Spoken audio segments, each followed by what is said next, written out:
let's look at a magnetic dipole in a magnetic field. So let's suppose we have a magnetic field like this, and our dipole is at right angles to that field. And we know that the torque on a dipole is given by mu cross B.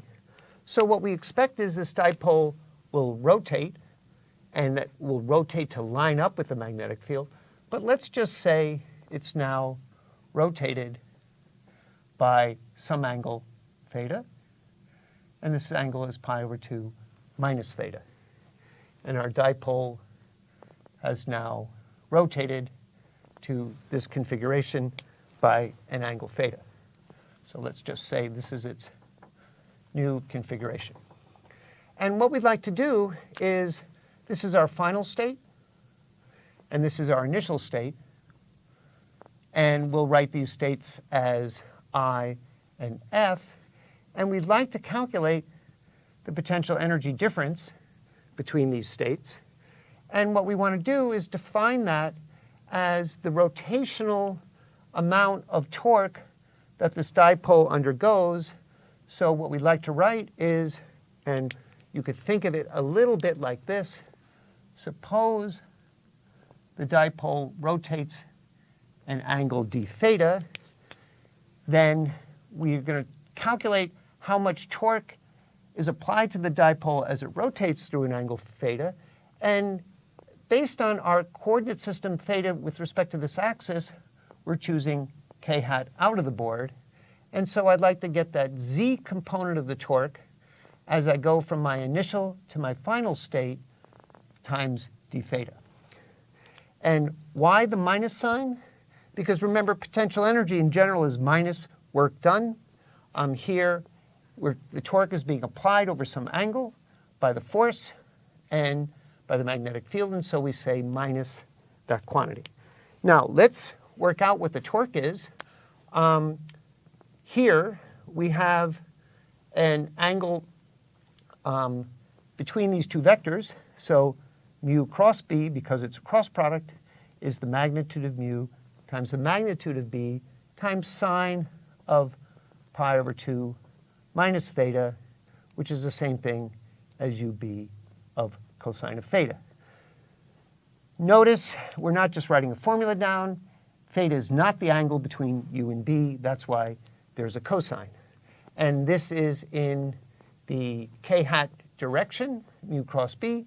So we have k hat, and this is the z component of the torque. So now we want to integrate that. Final minus initial equals minus mu b cosine of theta d theta from I initial to I final. And what we get here is the integral of minus mu b sine of theta from theta initial equals 0 to, let's make this some arbitrary angle theta. The initial sine of 0 is 0, so this is just minus mu b sine of theta. Now, again, let's look at the dot product of mu dot b. That's mu b cosine of pi over 2 minus theta. So that's mu b sine of theta. And so our potential energy difference is minus u dot b. Now, let's choose u of 0 to be 0. So we're talking about potential energy is 0 when the dipole is perpendicular. And we see that in that case, our potential energy function with this 0 point is minus mu dot b. So notice that u is negative when u dipole moment is parallel to b. And so when the dipole moment lines up with the magnetic field, that's our lowest potential energy state, and u is positive. When maximum, this is the maximum values when it's antiparallel, and so that's the highest energy state. And this is why we say that a dipole will rotate so that it lines up with the magnetic field. That's its lowest potential energy state.